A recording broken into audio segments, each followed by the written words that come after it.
Kisah akan berfokus kepada seorang pria bernama Ryu. Ia saat ini berada di sebuah pabrik pembuatan alat terapi dan berniat memborong 30 unit barang dengan harga 3.000 yen per satuan atau senilai 334.000 jika dirupiahkan.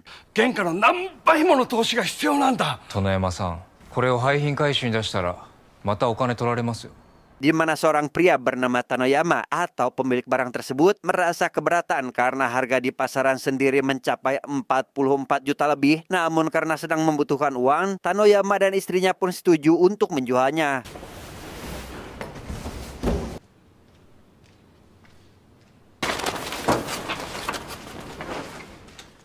Setibanya di kontrakan, Ryu segera memotret barang tersebut untuk dijual kembali melalui situs online. Ia yang sebelumnya hanya membeli 3.000 yen per barang, kini memasarkannya dengan harga 200.000 yen atau sekitar 22 juta lebih per satuannya. Dan karena harga di pasaran 2 kali lipat lebih murah, barang yang dijual Ryu tentu seketika habis tak tersisa.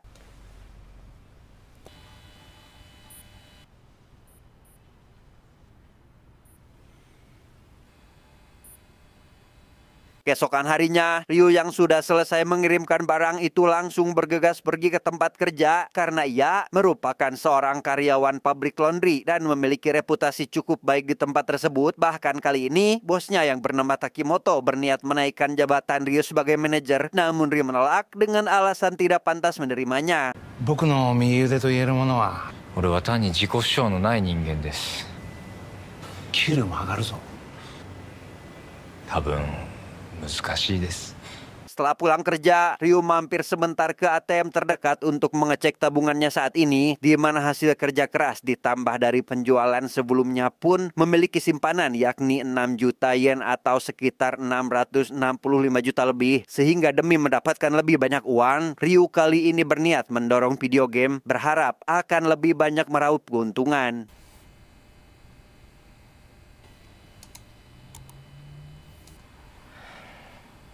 Dia bernama Akiko, kekasih Ryu yang selalu setia menemani dalam kondisi apapun. Namun belum ada niatan menikah karena Ryu tidak siap menjadi kepala rumah tangga. Di mana kali ini, Akiko yang sedang kesulitan dalam urusan ekonomi memberitahu jika dirinya akan pindah ke rumah orang tuanya dan menolak untuk ikut tinggal di kontrakan Ryu karena merasa ruangannya terlalu kecil.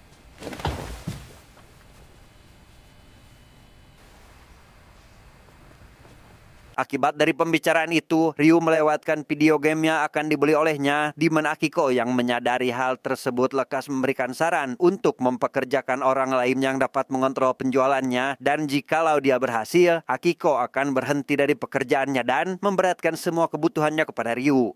いいよ。いろいろ買うよ。欲しいものいっぱいあるから。 Sambil memikirkan langkah yang harus diambil, Ryu mampir ke kediaman sahabatnya yang bernama Samsul, di mana Samsul yang merupakan pengangguran sejati lantas meminta informasi terkait loker kepadanya. Namun meskipun mereka adalah teman dekat, Ryu merasa tidak yakin jika harus menjalankan bisnis dengan sahabatnya. どうしたらいいかな。まず俺が手出してみて、それで儲けが順調そうだったらお前にもかましてやる。お前。Keesokan harinya, Ryu memutuskan untuk berhenti bekerja, di mana Takimoto yang mendengar hal tersebut lantas mengingatkannya agar jangan terburu-buru dalam mengambil keputusan karena khawatir akan kehilangan segalanya. Namun Ryu sama sekali tidak peduli dan segera pulang untuk memberitahukan semua ini kepada kekasihnya.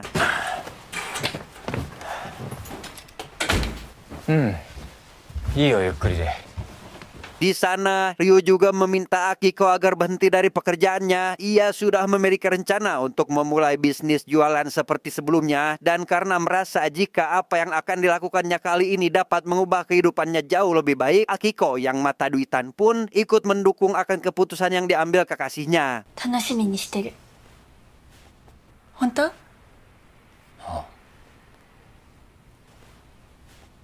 Samsul yang meminta Ryu datang memberitahu jika dirinya telah menemukan situs pelelangan online yang meyakinkan, di mana ia berniat akan memulai bisnis penjualan melalui situs tersebut dan meminta bantuan Ryu agar menginvestasikan uang untuk langkah awal bisnis ini. Namun karena Ryu mengetahui siapa Samsul ini, ia pun menolak untuk ikut bekerja sama dengannya.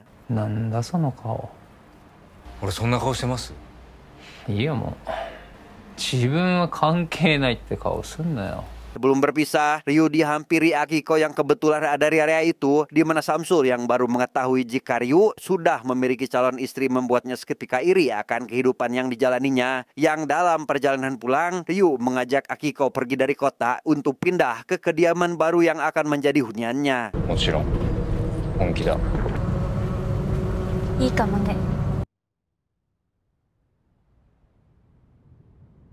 Saat sedang membereskan barang untuk pindahan, Ryu mendapati listrik tiba-tiba mati dan saat akan menyalakan senter, ia seketika dikejutkan oleh Takimoto yang memandanginya. Khawatir jika mantan bosnya memiliki niatan jahat, listrik yang kembali normal pun membuat Ryu segera mematikan lampu, berharap Takimoto tidak berkunjung ke kediamannya.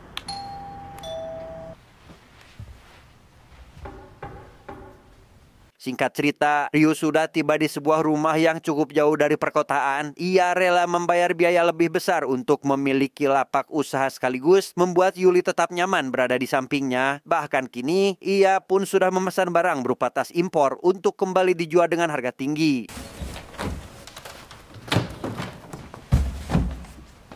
Karena membutuhkan tenaga kerja, Ryu lantas mempekerjakan pemuda bernama Sano untuk menjadi asistennya, di mana Sano yang mengaku belum pernah meninggalkan desa akibat tidak memiliki pengalaman membuat Ryu sedikit ragu akan kehadiran Sano saat ini. Namun Sano berjanji akan memberikan yang terbaik serta tidak akan pernah mengecewakannya.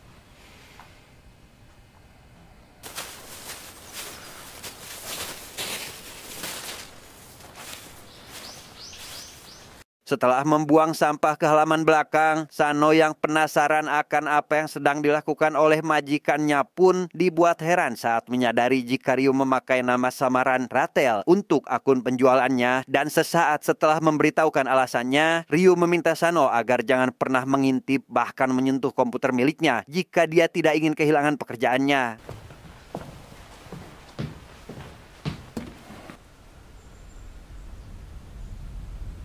Di sana Ryu memperlihatkan tas yang sedang dijualnya saat ini. Ia sebelumnya telah membeli barang itu dengan harga murah dan kini sedang menjualnya dengan harga jauh 10 kali lipat. Entah itu produk asli ataupun bukan, Ryu akan terus menurunkan harga jual jika barang tersebut sulit laku dalam pengedarannya. それでダメなら5万円値下げしてもいい。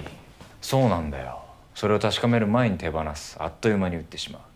Tepat di tengah malam, Ryu yang terbangun dari tidurnya melihat barang yang dijual kali ini baru terjual 3 unit. Hingga tak lama, ia pun menyadari kehadiran mobil yang melintas di halaman rumah yang saat diperiksa tidak ada siapapun di tempat itu. Tetapi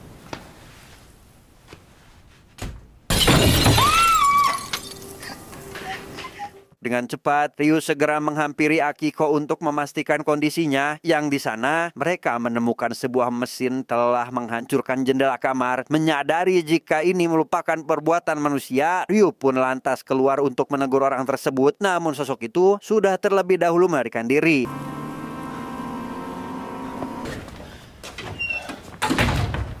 Mau 誰もいない。いたずらだよきっと。 Akibat hal itu, Ryu lantas pergi ke kantor polisi untuk melaporkan kejadian semalam, di mana Pak Polisi yang mendengar keluhan hanya bisa memberitahu jika hal ini mungkin perbuatan anak muda yang tidak suka terhadap orang pindahan dari kota. Dan alih-alih menyelesaikan masalahnya, kedatangan Ryu ke tempat itu justru malah mendatangkan masalah bagi dirinya sendiri setelah polisi tersebut mengetahui pekerjaan yang dijalankannya. 偽物なんか扱ってません。調べればわかるからこっちから家宅捜索とかしたくないし 探してみます。 Setibanya di rumah, Ryu segera meminta bantuan Sano untuk mengemasi semua barang dagangannya. Ia juga menurunkan harga jual berharap barangnya cepat laku. Dan setelah Sano mendapat mobil pinjaman, Ryu segera pergi ke kota untuk menyimpan barang tersebut di salah satu jasa penitipan barang. サインの方お願いします。ありがとうございます。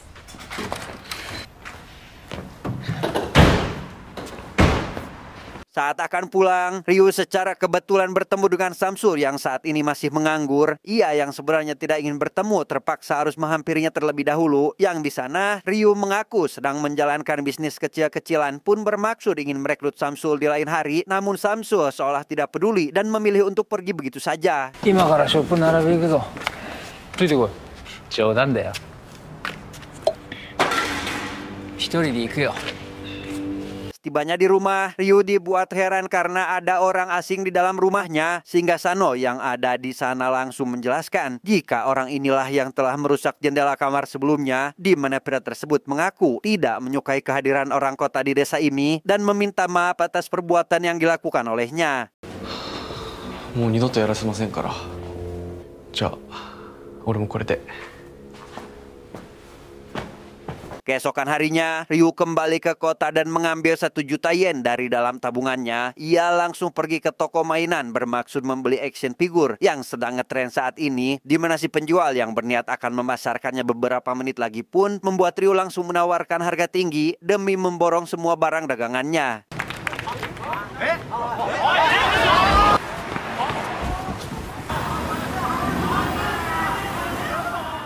Sementara itu, Sano yang melihat Akiko akan pergi lantas menanyakan terkait apa yang harus dikatakan olehnya kepada sang majikan, di mana Akiko yang mengaku sudah bosan hanya menitipkan pesan agar menyampaikan ucapan terima kasih kepada pacarnya. Dan tak lama setelah Akiko meninggalkan rumah, Sano yang tengah membuang sampah pun mendapati seorang pengendara mobil hitam yang berperilaku aneh yang kemudian pergi begitu saja.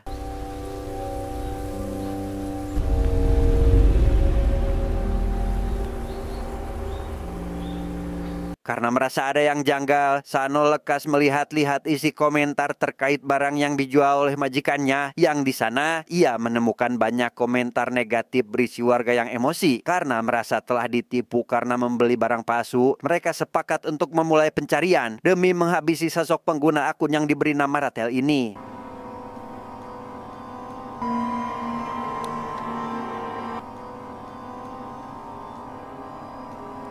Tak berselang lama, Ryu akhirnya datang dan meminta Sano agar memasukkan barang yang baru dibeli olehnya saat ini. Dan setelah memastikan semuanya aman, ia yang menyadari Akiko tidak ada di rumah manapun cukup dibuat sakit hati telah mengetahui jika kekasihnya telah pergi. お世話になりました。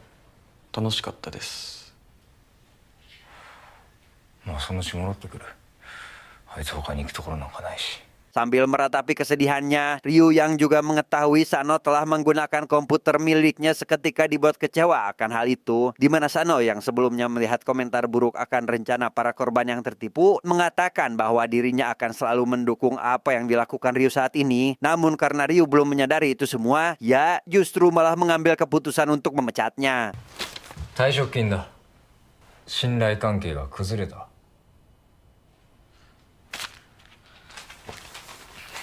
Di tempat lain, seorang penjual bernama Sony terlihat baru dihajar habis-habisan oleh pembeli yang mendapatkan barang palsu. Ia sama seperti Ryu yang membeli sesuatu dengan harga murah dan menjualnya kembali dengan harga yang lebih tinggi. Namun kali ini, Sony yang kebetulan telah belanja barang dari pengguna akun bernama Ratel pun langsung menyusuri komentar publik dan ikut bergabung dalam sebuah grup berisi para korban penipuan.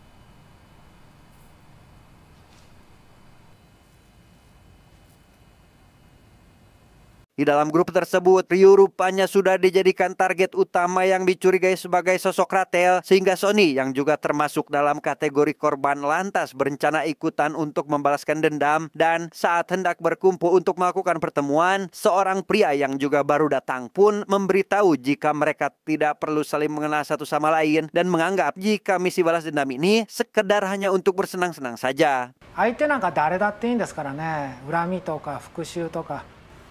せいぜい楽しみましょう。はい。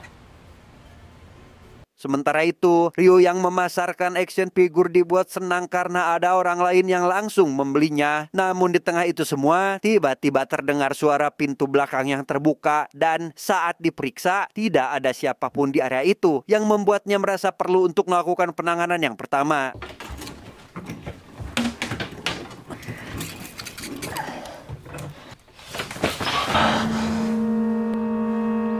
Curiga jika orang tersebut akan merampok, Ryu yang hendak menghubungi polisi pun harus terhenti karena kemunculan Takimoto yang menodongkan senjata, di mana kehadiran Takimoto sebenarnya bukanlah untuk menghabisi Ryu karena menjual barang palsu, melainkan sakit hati karena Ryu yang keluar dari pabrik serta seolah bersembunyi saat dirinya hendak berkunjung ke kediamannya malam itu. 耐え難いよ。お前はく自覚してないのか? Di tengah situasi terdesak, Takamoto bersama Sony yang mengenakan penutup wajah pun langsung pergi ke dapur saat mendengar barang yang terjatuh, sehingga Ryu dengan cepat memanfaatkan kesempatan ini untuk menyelamatkan diri. Namun tidak jauh dari rumah, datang sebuah mobil yang diketahui masih satu komplotan dengan Sony yang membuatnya harus berlari ke dalam hutan.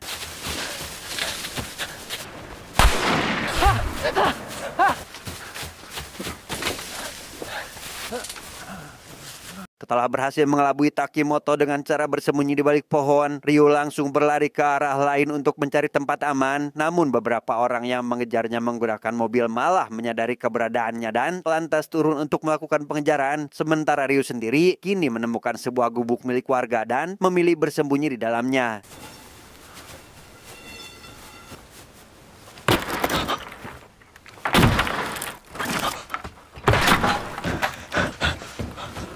Di sana Tanoyama yang rupanya juga ikut dalam party ketika menyuruh rekannya agar berhenti karena melihat kemunculan seseorang, di mana pria itu mengaku sebagai seorang pemburu bagong dan berniat pulang ke gubuk yang sedang dirusak oleh Shinichi saat ini. Tanpa memperdulikan perkataannya, Takimoto yang paling excited dalam perburuan Ryu pun langsung nyerenteng menghampiri si pria dan...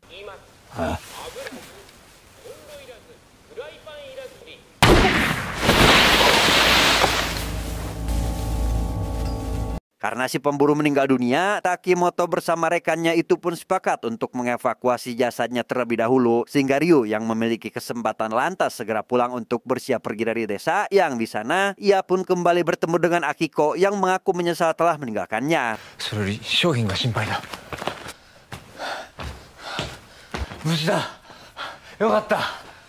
Karena tidak memiliki banyak waktu, Ryu yang mendapati barang jualannya masih selamat pun meminta bantuan Akiko untuk memindahkannya ke dalam mobil. Dan setelah menyelamatkan harddisk untuk melanjutkan usaha, ia pun tidak lupa membawa semua kartu berisi tabungan miliknya, berniat menginap di sebuah hotel untuk sementara waktu.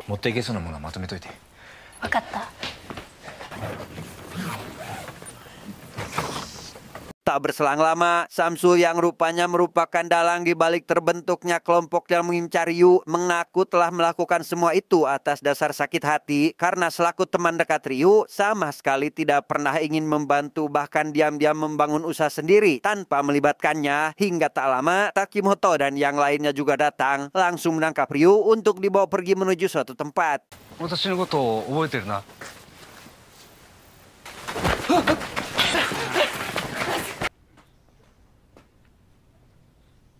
Di tempat lain, Sano yang ternyata merupakan mantan anggota dari sindikat pembunuh bayarin menemui rekan lamanya untuk membeli senjata api. Ia bermaksud memberikan senjata itu untuk Ryu demi keamanannya. Namun setibanya di rumah Ryu, Sano hanya melihat seisi rumah sudah berantakan pun langsung melacak ponsel Ryu saat itu juga.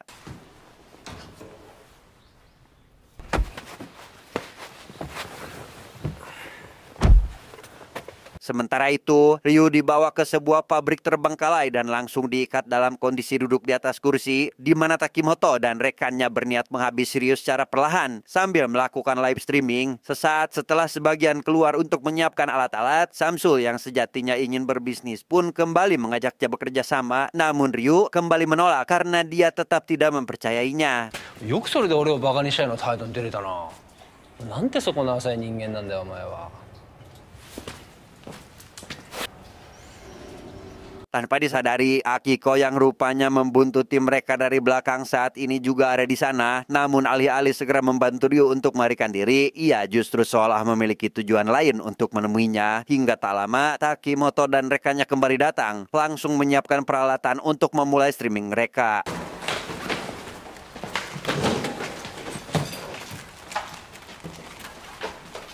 Bersamaan dengan itu, Sano yang baru tiba lantas segera menyusuri tempat itu dan setelah masuk ke dalam ruangan, ia langsung mengincar salah satu dari mereka yang kebetulan masih mengangkut barang dari dalam mobil. Dan setelah mendapatkan petunjuk akan keberadaan Ryu, ia pun lantas menghabisinya saat itu juga.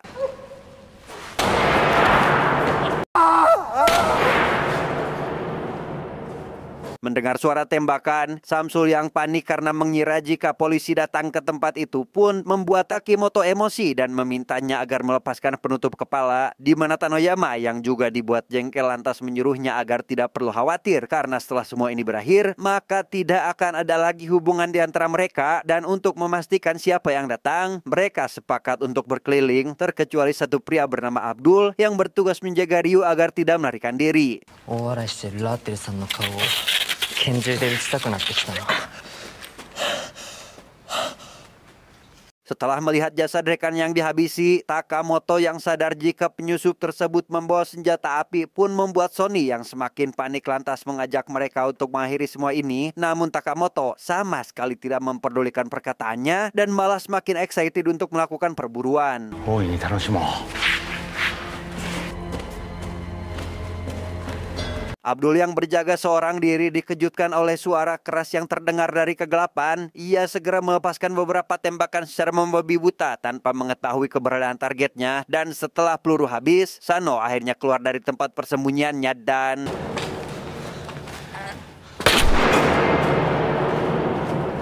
Ryu yang tidak menduga mantan asistennya akan datang tentu merasa terkejut dan penasaran akan siapa Sano sebenarnya. Namun Sano hanya menjawab jika dirinya hanyalah asisten yang akan selalu mendukung apa yang dilakukan majikannya. Dan demi mengakhiri semua ini, ia pun mengajak majikannya untuk melawan orang-orang itu. Meski Ryu masih menganggap dirinya sebagai korban dan belum mengerti akan situasinya saat ini. 必要な時は呼んでくださいって言ったじゃないですか。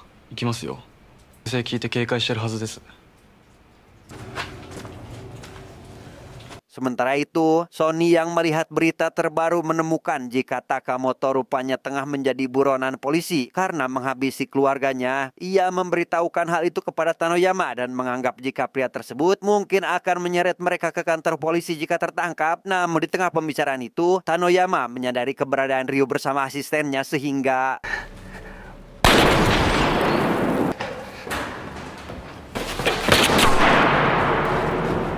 Di tengah aksi baku tembak yang masih berlangsung, Tanoyama yang tak sengaja menjatuhkan peluru pun membuat nyaris tewas oleh Sano yang muncul dari belakang. Sehingga Sony yang menyadari hal itu segera memberikan perlawanan dan berusaha melarikan diri, di mana Ryo yang melihat Tanoyama masih hidup dan sedang berusaha membidik Sano membuatnya tidak memiliki pilihan lain kecuali harus melepaskan tembakan. すごいじゃないですか。 Di luar gedung, Takamoto yang melihat Sony akan melarikan diri lantas menumbangkannya dengan satu tembakan, di mana Sano yang mendengar suara itu lantas segera menuju titik suara untuk memastikannya. Dan setelah keberadaan Takamoto diketahui, Sano meminta Ryu agar mengalihkan suasana agar dirinya dapat membidik pria tersebut dan...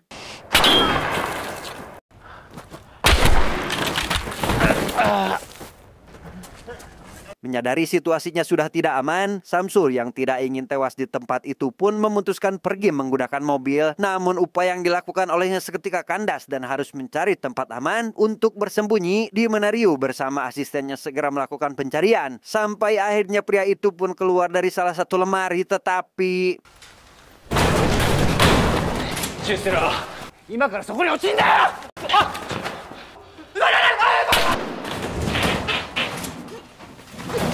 Sano yang memiliki koneksi untuk membersihkan jasad meyakinkan Ryu agar tidak takut berurusan dengan polisi. Ia juga membawa harddisk dari komputer sebelumnya supaya Ryu bisa kembali melanjutkan usaha. Dan saat mengecek hasil penjualan action figure, Ryu dibuat senang saat mengetahui jika semua barangnya telah laku terjual dan meraup keuntungan hingga 10 juta yuan atau senilai 1,1 miliar rupiah. すごい。すごいですよ、シーさん。 Di tengah pembicaraan itu, Akiko seketika datang dengan membawa senjata api. Ia meminta semua kartu kredit milik Ryu untuk diberikan kepadanya, sehingga terungkaplah jika wanita tersebut selama ini tidak mendekati Ryu atas dasar cinta, melainkan untuk mengambil uang yang dimilikinya sehingga... それじゃ撃てませんよ。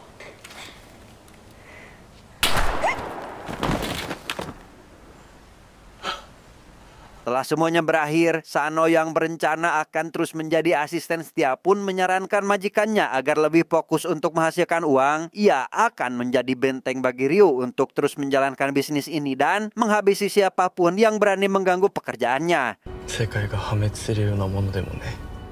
最悪だ。